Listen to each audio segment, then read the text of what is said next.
जय भीम। मायमावली हिंदी समाचार में आपका स्वागत है और मैं हूं शेख इस्माइल। बेला शहर के बाबा साहेब आंबेडकर चौक में आज दीक्षा दिवस मनाया गया। कहते हैं ना, तुझाच गौतमा प्रकाश पड़े अंतरी, तुझेच धम्म चक्र है फिरे जगावरी। पूरी दुनिया को शांति का मार्ग दिखाने वाले गौतम बुद्ध को नमन करते हुए आज आंबेडकर चौक में दीक्षा दिवस मनाया गया।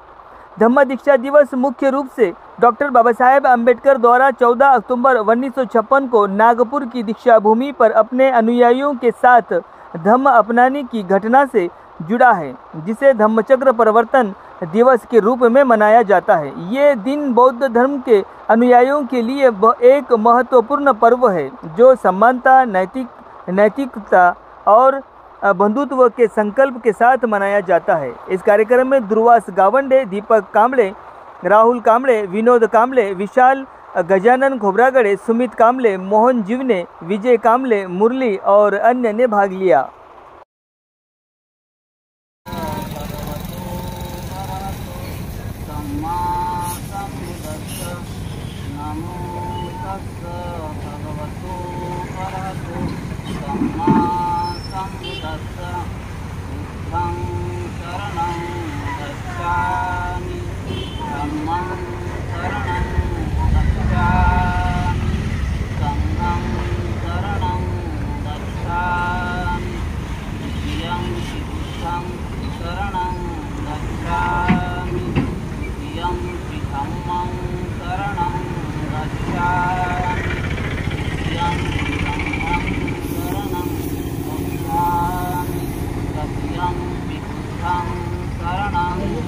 तुझाच गौतमा प्रकाश पडे अंतरी, तुझेच धम्म चक्र हे फिरे जगावरी, फिरे जगावरी, फिरे जगावरी। विश्वाला शांतीचा संदेश देणारे तथागत सिद्धार्थ गौतम बुद्ध या महामानवाच्या प्रतिमेला त्रिवार वंदन करतो।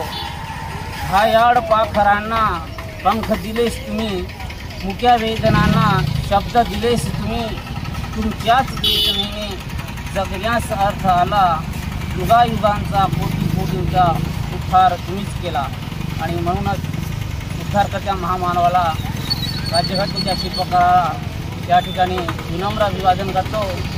माता रमाई, माता भीमाई, माता यशोधरा त्या महामायांच्या प्रतिमेला पंचांग प्रणाम करतो।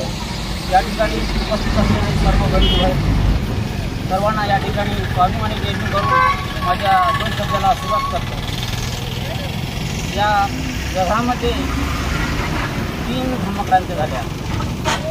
पहिली धम्मक्रांती तथागत बुद्धांनी सारनाथ ते 5 शिष्यांना आपल्या धर्माचा उपदेश देऊन ही पहिली धम्मक्रांती घडून आली।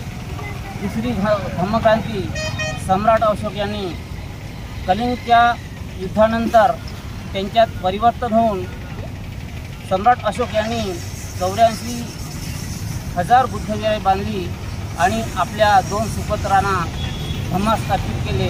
हे दुसरी धम्मक्रांती।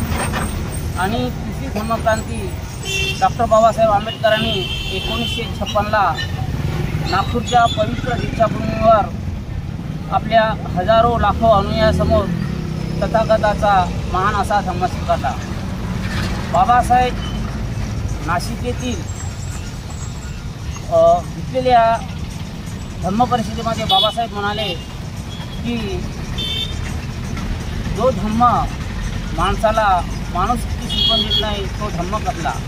आणि म्हणूनच माझा जन्म जरी हिंदू धर्मामध्ये झाला असला तरी कदापि मी हिंदू धर्मामध्ये मरणार नाही।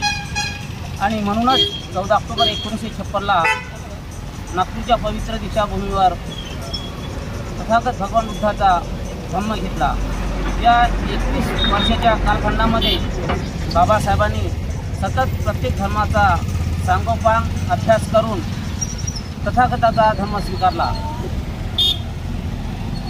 35ला घोषणा केली आणि त्या कालखंडामध्ये बाबासाहेबांनी अभ्यास केला। तेव्हाच इतर धर्माचे लोक बाबासाहेबांकडे आले आणि बाबासाहेबांना विनंती केली की तुम्ही आमच्या धर्मात या, तुम्हाला संपत्ती हवी आहे काय, तुम्हाला पैसा हवा आहे का, जर असेल पण आमच्या धर्मात या।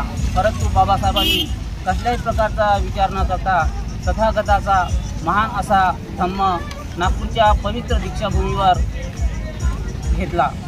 आज आणि धम्मचक्र प्रवर्तन दिनानिमित्त लाखो अनुयायी देश विदेशातून त्या ठिकाणी येतात आणि बाबासाहेबांच्या प्रतिमेला आणि भगवान बुद्धाच्या प्रतिमेला अभिवादन करून देतात।